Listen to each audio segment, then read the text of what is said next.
avant d'entrer pour laver. Et moi, ce qui m'avait blessé, c'est que c'est le seau d'eau qu'on avait posé pour tous les élèves, pour toute la salle de classe, que j'ai dit que j'ai maudit mon père jusqu'à... Après, il m'a fait quitter dans l'établissement là. Voilà, merci encore pour ta réaction. Et justement, nous allons du côté de Douala pour récupérer Mireille Flore Defo-Fotso. Un jour, un événement, c'est la rubrique, le thème de ce jour, rentrée scolaire en jeu. Alors, bonjour Douala, bonjour Mireille, bonjour, un jour, un événement. Bonjour Yaoundé, bonjour. Et la rentrée scolaire. Nous sommes le lundi 4 septembre, marquant la rentrée pour l'année scolaire 2023-2024. Et c'est cette année qui démarre. Plusieurs préoccupations posées l'année dernière sont restées en suspens. Trouveront-elles des solutions au cours de cette année? Attendons de voir. Mais déjà, pour les énumérer et les comprendre, nous recevons Raoul Lemopi. Il est enseignant de philosophie au lycée bilingue de Nilon, c'est à Douala, Nilon Brazzaville, et il est également cadre régional du syndicat national autonome de l'enseignement secondaire. Raoul Lemopi, bonjour, merci pour votre disponibilité. Malgré la rentrée, vous avez tout de même trouvé le temps pour être sur ce plateau pour édifier nos nombreux téléspectateurs. Bonjour Mireille, bonjour à vos nombreux téléspectateurs. C'est toujours pour moi un honneur de répondre, n'est-ce pas, positivement à votre invitation, surtout lorsqu'il s'agit de parler des questions liées à l'école. Vous savez que nous sommes les professionnels de l'école et c'est la rentrée. On essaiera tant bien que mal d'apporter notre modeste contribution aux éléments de compréhension des questions que vous aurez, n'est-ce pas, à nous adresser. Alors, on sait que les élèves ont repris le chemin de l'école ce matin sur l'étendue du territoire national, mais à Douala, cette reprise était un peu compliquée avec les fortes pluies qui se sont abattues sur la ville. Raoul Lemopi, comment vous avez repris? Il faut toujours le dire, c'est avec un cœur meurtri que nous avons repris le chemin des salles de classe. D'abord en raison des nombreuses difficultés que les enseignants camerounais traversent depuis l'année dernière. Vous savez qu'on a engagé des mouvements de revendication qui, jusqu'à aujourd'hui, certains éléments qui avaient été posés sur la table de discussion tardent à trouver des solutions. À côté de cela, il faut aussi noter qu'il y a la question de l'inflation. Il n'est pas très aisé aujourd'hui. Nous y reviendrons, Raoul Lemopi. Je voudrais savoir comment vous avez entamé votre rentrée et donc comment vous êtes parti de chez vous ce matin malgré la pluie. Ça s'est passé comment et sous quel signe vous placez déjà votre année scolaire, vous en tant qu'enseignant? Nous n'allons pas parler, n'est-ce pas, comme les autres ont l'habitude de le faire. Nous disons simplement que nous plaçons notre rentrée scolaire véritablement sur le signe, n'est-ce pas, de la colère, le mécontentement, en attendant que les autorités qui ont en charge d'apporter des réponses à nos problèmes, n'est-ce pas, puissent se bouger. Au-delà de ça, parce que nous avons été formés, n'est-ce pas, pour enseigner, mais nous n'avons pas aussi le monopole du cœur. Je voudrais vous dire que les élèves qui ont repris le chemin aujourd'hui sont véritablement étrangers à nos multiples revendications. Et tant bien que mal, on essaiera de faire ce qu'on a appelé à faire. Alors, Raoul Lemopi, malheureusement, les élèves du primaire de quelques établissements de la ville de Douala ne pourront pas rentrer ce jour dans ces classes-là parce qu'elles ont été fermées.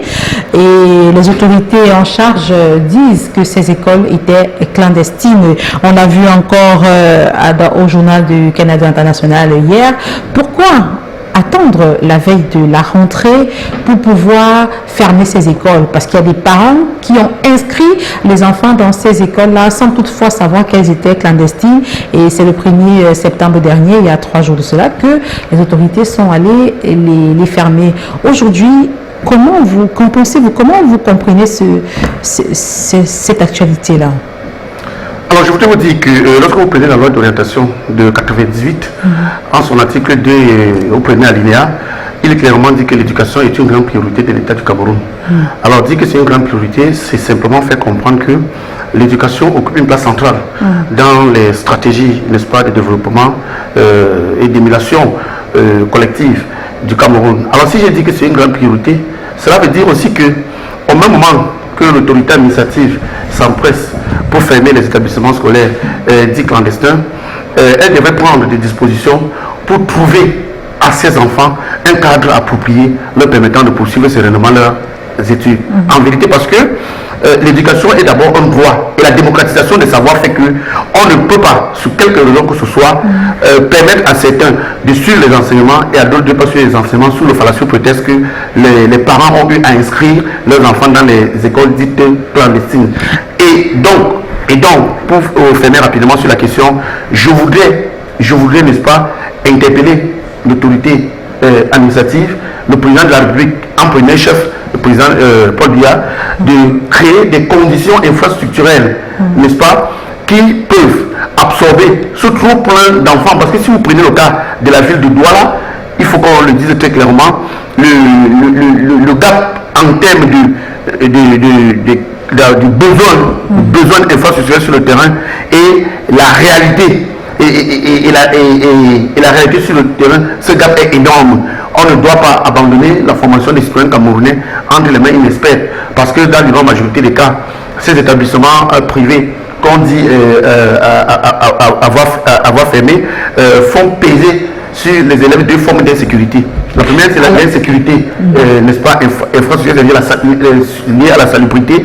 La deuxième, c'est l'insécurité pédagogique, puisque véritablement, on n'est pas très renseigné sur les types d'enseignement qu'on véhicule dans ces genres d'établissements. Alors, vivement que les choses rentrent dans l'ordre pour que ces élèves puissent également retrouver les salles de classe Raoul Lemopi. Mais il faut dire que du côté du secondaire, quand même, il y a une réticence, on note une réticence de l'autorité administrative à exécuter une décision du de la ministre des enseignements secondaires dans la ville de Douala. D'après vous, qu'est-ce qui coince? Pourquoi on ferme sur le primaire, éducation de base, mais on n'arrive pas à fermer les écoles qui ne sont pas réglementées du côté du secondaire? Moi, je pense qu'il faut poser cette question au gouverneur de la région du littoral. Il faut poser cette question au gouverneur de la région du littoral. Pourquoi? Simplement parce que la ministre de l'enseignement secondaire a rendu public un arrêté fermant les établissements, certains établissements dans la région, certains établissements secondaires sur l'ensemble du territoire camerounais. Et avant cela, la déléguée régionale des enseignements secondaires pour le littoral avait invité plusieurs promoteurs de ces établissements qui étaient en indélicatesse avec la loi d'apporter les éléments qui justifient l'ouverture de certaines filières ou bien de la création de leur établissement. On leur avait donné jusqu'à 15 jours pour le faire, ils l'ont pas fait. Alors, lorsque maintenant la ministre de l'enseignement secondaire rend public l'arrêté, elle demande de fermer ces établissements. Et la déléguée régionale des enseignements secondaires pour le littoral, n'est-ce pas, porte l'information chez le gouverneur qui a le pouvoir de sceller ces écoles. Alors, vous demandez pourquoi cela n'est pas scellé. Je vais vous donner trois raisons. La première, c'est la corruption. Il y a une corruption généralisée puisque le marché de l'école génère beaucoup d'argent. La deuxième raison, c'est le trafic d'influence. Vous savez qu'il y a beaucoup de ramifications. Plusieurs de ces promoteurs sont soit les hauts gradés de l'armée, soit les portes du régime, soit les cadres de certains partis politiques. Mais alors si ce sont des portes de régime, elles gagneraient à être légalisées pour ne plus être dans la clandestinité. Non, au contraire, elles sont un peu comme n'est-ce pas, les grelons que les toiles d'araignée ne peuvent pas arrêter. Donc, elles se disent qu'elles ont le pouvoir de faire ce qu'elles veulent quand elles veulent et comme bon leur semble. La troisième raison, n'est-ce pas, c'est simplement la délinquance. Vous savez que de plus en plus, les Camerounais prennent du plaisir à violer les lois. Et comme ils savent qu'on est dans un régime de l'impunité, ils se disent que si on ferme ici, j'irai, n'est-ce pas, taper à tel niveau, voir ouvrir. Et surtout que, avant de venir, n'est-ce pas, sur votre plateau, j'ai fait le tour de plusieurs de ces établissements, n'est-ce pas, qui sur le papier sont fermés, mais qui ont ouvert les portes, sont en train de dispenser les enseignements, cela au nez et à la barbe de l'autorité administrative. Les sous-préfets sont là, ils voient, et vous allez me dire qu'ils ne sont pas complices de ce qui se passe. Moi, je crois que c'est un très beau marché. Alors, vivement que les choses rentrent dans l'ordre, Raoul Lemopi, on va parler de ces parents-là qui se plaignent, notamment en ce qui concerne les prix des manuels scolaires et tout de même que les frais de scolarité, ses parents estiment que ces prix sont élevés cette année scolaire malgré l'homologation effectuée. Vous, en tant que parent, comment vous avez perçu cela? Non, il faut qu'on dise clairement aux téléspectateurs, les Camerounais vivent très mal. Et vous savez que le pouvoir d'achat au Cameroun est véritablement bas. Ici, on ajoute à cela la question de l'inflation. Il y a aussi, n'est-ce pas, la méchanceté, la cupidité de certains Camerounais. Vous voyez, il y en a qui trouvent, n'est-ce pas, à se faire de l'argent, n'est-ce pas, sur la sueur et le sang des autres Camerounais. Ce manque d'empathie fait que les gens recherchent le bénéfice, n'est-ce pas, à tous les prix.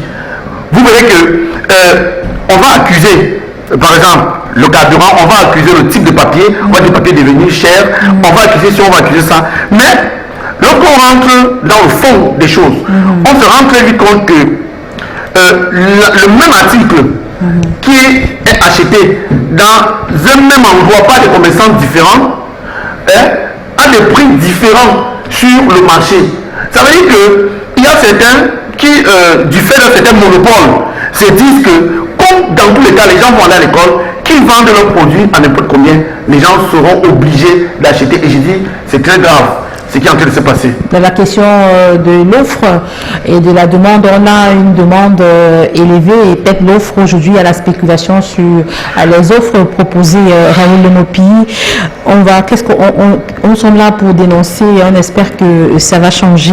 Il y a le ministre du Commerce qui doit faire son travail. Oui, le ministre du Commerce a homologué des prix, on l'a vu. Le ministre a homologué les brigades de contrôle doivent descendre sur le marché. Les établissements scolaires qui vendent les manuels scolaires à l'intérieur de l'établissement. Vous savez que cela est interdit. Je ne sais pas en quelle langue on va parler au Camerounais. Vous voyez qu'il y a les parents qui savent très clairement qu'il est interdit, n'est-ce pas, d'acheter ces manuels-là. Si les gars continuent à vendre, c'est parce qu'il y a des gens qui achètent. Que certains Camerounais, n'est-ce pas, prennent aussi sur eux d'agir conformément au bon sens. Si on vous dit qu'on ne vend pas, mais laissez que ces gens vendent là-bas, mais n'allez pas acheter. N'allez pas acheter. Allez acheter dans les librairies parce que les gens mobilisent assez de moyens, n'est-ce pas? 1, pour investir. 2, ils payent les impôts, ils payent les taxes. 3, n'est-ce pas? Ils attendent un retour sur investissement. Mais maintenant, ils ont tout fait ça. En achetant à l'école, c'est un peu encourager ce type de dérive-là. Effectivement. Alors, on va parler des contenus éducatifs. Raoul Lemopi, on sait que des contenus avaient été annoncés et finalement, on attend à quand l'implémentation? Celles-ci, on espère peut-être que celles-ci vont être implémentées durant cette année scolaire. Notamment ces innovations-là qui sont en phase avec le monde de l'emploi. Oui, c'est depuis relativement 20 ans que ce problème a été posé. Je pense qu'est-ce qui bloque alors? Vous-même, n'est-ce pas? Oui. Vous avez des enfants à la maison, vous avez des proches, n'est-ce pas, qui sont allés à l'école. Oui. Ils ont fini leur formation et ils sont rentrés s'asseoir avec ceux qui ont refusé d'aller à l'école. C'est un drame pour la société camerounaise. En fait, il y a comme une inadéquation entre les contenus pédagogiques et les demandes du monde du travail. La preuve, un rapport de l'INS datant de 2018 établit que la capacité entrepreneuriale des diplômés camerounais décroît avec la formation scolaire. Un peu comme si plus on va à l'école, moins on est capable d'entreprendre. Et surtout que ce même rapport, n'est-ce pas, pose que 47% des chefs d'entreprise au Cameroun n'ont pas le niveau du secondaire. Ça veut dire que si les 47% n'ont pas le niveau du secondaire, ils se sont donc formés sur le tas. L'école devient donc un simple luxe. On va à l'école, peut-être pour apprendre la fougère, peut-être pour apprendre la libellule, peut-être pour apprendre ci, peut-être pour apprendre ça. Or, l'école est d'abord un investissement. Et lorsqu'on investit, on attend un retour sur investissement. Vous ne pouvez pas envoyer vos enfants à l'école, ils sont diplômés, mais ils ne sont aptes à rien. On se dit quand même qu'un forum national de l'éducation devrait permettre de remettre le ballon au centre, de discuter sur le contenu et pourquoi pas même sur la durée du cursus de formation. Comment pouvez-vous comprendre qu'un enfant entre à la pré-maternelle, après la pré-maternelle, il y a encore le pré-maternelle, après on dit que la maternelle, c'est-à-dire que l'enfant va passer à peu près 4 ans pour apprendre à faire le rond. Mais quand même, à l'échelle d'une vie, si on prend par exemple l'espérance de vie au Cameroun, qui est de 56 ans, vous passez à 4 ans pour apprendre à faire le rond. Et puis vous allez passer 7 ans pour avoir le CEP. Et puis vous allez passer 7 ans pour avoir votre baccalauréat. Vous voyez, vous êtes à quel âge? Ça veut dire qu'en entrant même dans le monde d'emploi, pour les plus chanceux, vous serez entre 28 et 30 ans. Il vous restera 26 ans sur terre. Et je crois que ce n'est pas normal. Alors, voit tout ça. Raoul Lemopi, nous ne saurons nous séparer sans aborder la question de la grève. Vous êtes syndicaliste, il faut le rappeler. Et on sait que l'année dernière, on avait observé plusieurs mouvements des OTS. Est-ce que la question de la grève des enseignants pourrait planer encore sur cette année scolaire qui démarre? Alors, madame, merci n'est-ce pas de me poser cette question. Vous savez, nous sommes lundi, n'est-ce pas, le 4 septembre 2023. C'est aussi jour de rentrée scolaire en France. Oui. Le président français, le président Macron, a pris 2 grandes décisions. La première, c'est l'augmentation du salaire des enseignants à hauteur de 125 €, c'est-à-dire relativement 81 250 francs. Oui. La deuxième, c'est l'initiation de la formation des enseignants post-bac, c'est-à-dire que désormais en France, après le baccalauréat, vous pouvez intégrer l'école normale supérieure. Mais chez nous, on a attendu dans notre fois, il n'y a pas eu. On nous a servi la sauce du patriotisme. Il faut être patriote jusqu'à la moelle épinière. Un peu comme si le patriotisme devait suffire, n'est-ce pas, à soutenir nos charges au quotidien. On attend les rappels. L'État ne paye pas. Et si vous avez suivi le discours, n'est-ce pas, du représentant du maire, du gouverneur de la région du littoral, à la sectorielle, n'est-ce pas, il a simplement brandi la menace d'après laquelle, si les gens vont faire grève, ils seront frappés. Moi, je peux le rassurer. Et je parle en regardant votre caméra. Il y a une différence entre être dans les salles de classe et enseigner. Et s'il a compris, il a bien compris. Raoul Lemopi, c'est sur ce que nous mettons un terme à cette interview. Merci d'avoir répondu à nos questions. C'est toujours un plaisir de vous recevoir et surtout, merci encore pour votre disponibilité. Vous étiez en cours, vous étiez à l'école, vous avez pris du temps pour venir sur ce plateau pour édifier nos téléspectateurs. Mesdames, Messieurs, c'est ici que s'achève ce numéro de Un jour, un événement. Retour à Yaoundé pour la suite de Nous chez vous.